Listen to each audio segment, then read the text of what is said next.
Welcome to your inspirational stories and encouragement channel.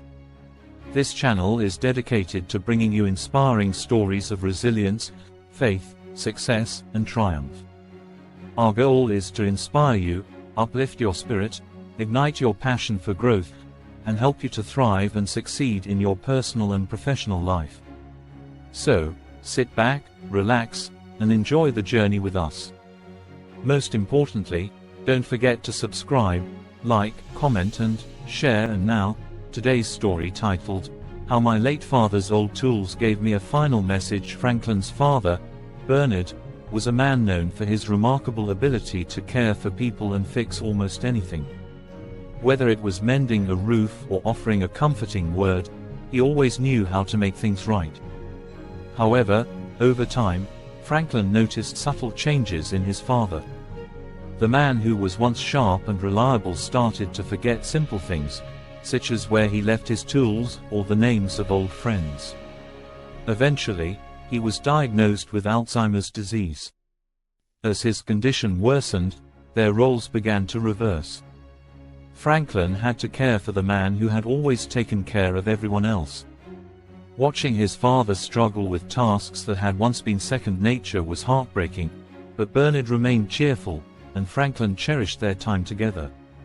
When Franklin moved to a new city for a job, he discovered an old workshop in his new home, filled with outdated machinery, the kind of work his father had once done so well.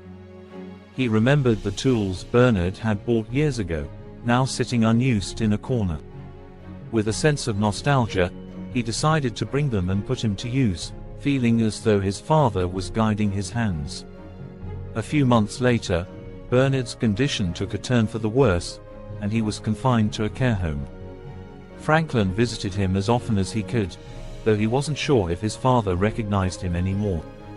The last time he saw his father, he was weaker than ever, and a few days later, he passed away.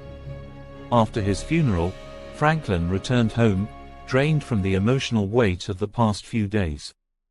As he sat in the workshop, one of the old machines suddenly sprang to life, startling him. It was as if Bernard was there, reminding him that his love and care would always be with him, even if he was no longer physically present. Here is my encouragement for you from today's story, beloved. Bernard's story shows us that the love and care we receive from others leave a lasting impact, even after they're gone. Bernard's legacy wasn't just in the things he fixed, but in the love he poured into every action. Even as he faced Alzheimer's, his kindness and care continued to touch those around him. Life can bring unexpected challenges, like watching a loved one's memory fade. But in those moments of hardship, we find hidden blessings. The tools Bernard once bought became a bridge between the past and present, reminding Franklin of the bond they shared. This story teaches us to appreciate the small, seemingly ordinary aspects of life and to see their deeper value. Reflect on the legacy you're building through your love and care for others. Your actions, no matter how small, can leave a lasting impact. Cherish your moments with loved ones, as the love we give and receive carries on through life's most challenging times. I hope you are touched and also inspired by Franklin and his father's story and learned some valuable lessons from it. Thank you for being a part of today's inspirational story. If today's story resonated with you, please subscribe, share, and turn on notifications for more inspirational stories. And don't forget to like and comment. I remain yours truly, from my heart to yours, love and blessings, Shalom. You will succeed.